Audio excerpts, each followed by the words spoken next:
until someone or something points out what the game is. It's in simple terms, symbolic terms, not even symbolic, it's how it is. It's sitting in a prison when you can't see the bars, where you think that you're free because you can put a cross on an irrelevant piece of paper every 4 or 5 years, to elect in different masks on the same face to continue the same agenda the last lot did. We're free, honey. That is the greatest form of dictatorship, because people do not rebel against not being free when they think they are. And what happened at what we call independence for the former colonies is they moved from a dictatorship that the colonies could see, rule from Britain or whatever, to a covert dictatorship. What they did, they left the bloodline out there and the secret society network that manipulates the bloodline into power and its agents and gophers into power. And they've gone on controlling those countries ever since, while the people in those countries think they're free and their own government is in control. So what we have is like a transnational corporation, and the center of it, at operational level anyway, is in Europe. So a transnational corporation has a headquarters, and then it has subsidiaries in all the different countries.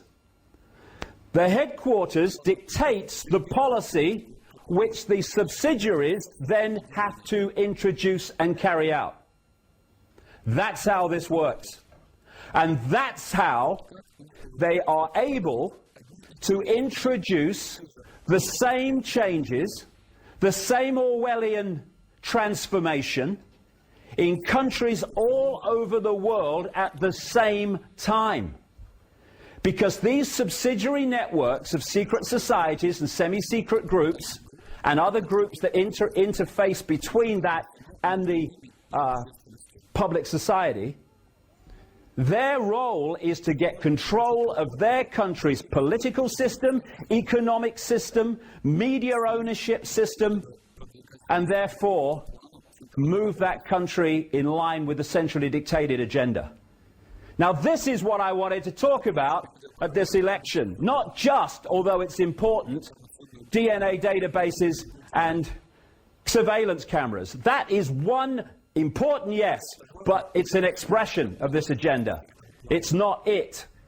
And if we get caught in that, then we're never going to stop the jackboots in dark suits from completing their agenda. And that's what it is, to enslave humanity globally in ways that I'll come to. So this network operates the secret agenda and then finds the excuses within the movie, our daily experience, to justify the agenda being introduced. And what they do, therefore, is manipulate both sides in the various situations they want to manipulate. Why? They want, symbolically, to know the outcome of the football match before the kickoff. They're not interested in states of flux and uncallable situations. They want to know what the score's going to be before the teams have left the dressing room. Now, if you control one side, you are going to influence the football match. You're not going to control the outcome. To control the outcome, you have to control both sides. And that's why, when you're investigating this, you don't just look at the fors or against something which is in line with the agenda. You look at those who are on the other side of the debate, because they want to control the debate by controlling them, and by controlling the debate they control the outcome. So, example, the Bush family and the Clinton family are supposed to be opposing each other politically, because one's a Democrat and one's a Republican. Why then, as I've exposed in my books, and people who knew them have exposed from their own experience, that these families are like that and go back a long, long time. During the Reagan-Father Bush administration, the Bush family and the Clinton family Clinton was then governor of Arkansas, were running drugs, a massive operation, through somewhere called the Mena airstrip in Arkansas, which was part of the Iran-Contra thing. They go back a very long way. From 1980, when Reagan Bush came in and Father Bush was the real president in terms of power, right through to now, in 2008, a Bush or a Clinton has been in the presidency. And they are two masks on the same face. The president is a puppet controlled by the forces that put him there, that funded him there with the cuckoo amounts of money they give. Cheney is more powerful in the White House than boy George Bush. Why? Because Cheney's higher in the hidden hierarchy. And this is the point. The higher you are in the hidden hierarchy doesn't translate necessarily to the hierarchy we see in the public arena with presidents and vice presidents. But the power hierarchy in the public arena does mirror the power hierarchy in the hidden agenda. This man has been president. This man's been running America. Our enemies are innovative and resourceful, and so are we.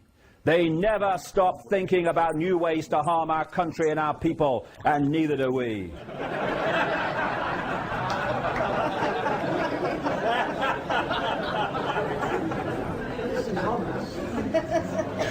So if he's not been running America, who has? And then, this is another way where the debate kind of diverts people. I've been hearing for the last 8 years before Blair left office, Bush controls Blair. Bush can't tie his shoelaces without help. Bush controls Blair. No, no. The reason Blair has not been able to cough without asking through his period in office before Brown took over is because the same shadow people have been controlling Bush as have been controlling Blair, and that's why you can't get a cigarette paper between their policies and their actions. Nothing to do with Bush control. Bush controlling Blair, he can't control himself.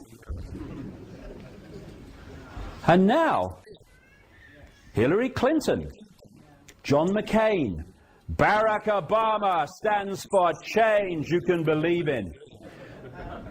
These people are controlled by the same force. Interesting, you know, when Clinton came in, Bill Clinton in, what, 92, he kept talking all the way through his election campaign. Change, I stand for change. He's going on, Obama. Change, I stand for change. Why? Why do they play that game? Interesting.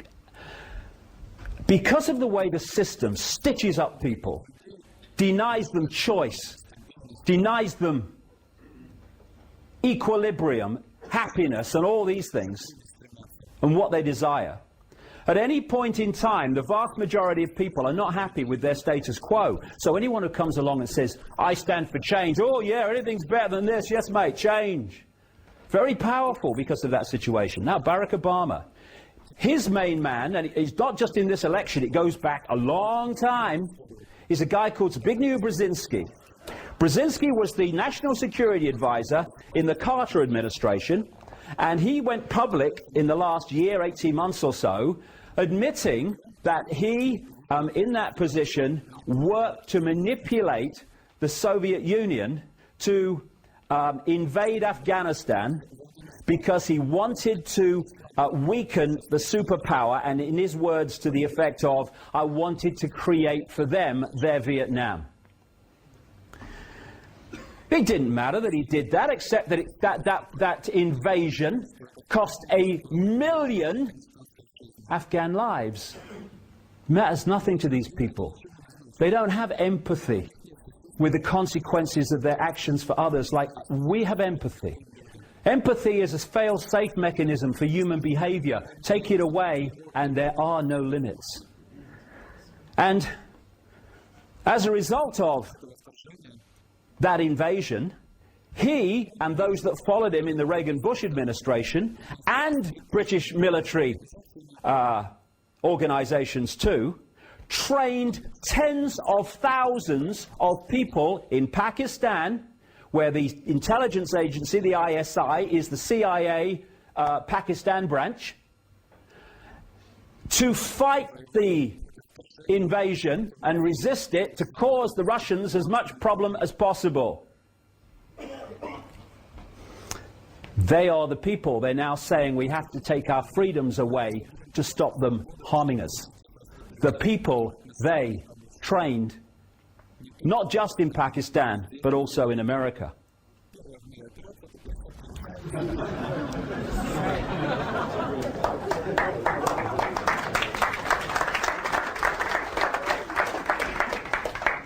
I'll say no more except this, about this. Well, I might, because I've got verbal diarrhea, but if anyone thinks, David Davis or anybody else, that when this guy, David Cameron, the Conservative leader, comes into government, as we stand, he absolutely is almost certain to do. If David Davis or anyone thinks that Big Brother is going to be turned back by this guy and his cohorts, then again, you know, just down the road from the one in the seafront property in Switzerland, I have another little one you might like to look at. Because the agenda does not take no for an answer. You always know when it's the agenda, because when it's rejected by the people, they keep coming back with it. And this whole global Big Brother agenda is not going to go any further in Britain, or is going to be turned back by David Cameron. Crikey, you're having a laugh. Of course not. They'll find the excuses for it, and it'll be business as bloody usual.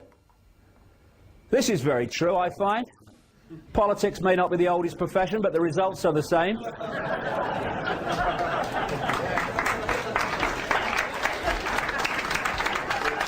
Now, people don't realize just how simple it is for these shadow groups, a group in the end, to manipulate who goes into government in a democracy. Piece of cake. This is how it's done. You might recognize this if you've followed politics in Britain for the last 20 or 30 years.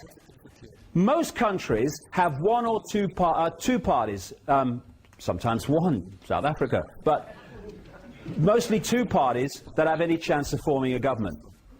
All you have to do to get the party in, i.e., because it's not a party thing, they're just vehicles, in other words, the leadership in that you want, is to cause mayhem in the party you don't want. And then people say, well, I don't really want to vote for these people, but look, what's the alternative? Go and vote for them. Oh, they're in. During the Thatcher era, there was lots of people who didn't want to vote for Margaret Thatcher. But look at the Labour Party. It was in disarray, it was internal conflict. Leaders came to power who you wouldn't let run a fish and chip shop. And people were saying, oh, I don't want Margaret Thatcher, but look at the alternative. So the Conservatives were in right the way through the 80s when she introduced Thatcherism, which was a mirror of the economics called Reaganomics that was being introduced at the same time in America. Just a coincidence, nothing to worry about. Then the chosen one appeared through the ether. Tony Blair, after John Major had become Prime Minister. The moment chosen one Blair came to lead the Labour Party, Murdoch's newspapers in this country switched to the Labour Party and Blair for the first time. And what happened to the Conservative Party? Internal conflict, mayhem, leaders that people didn't find credible, and leaders who were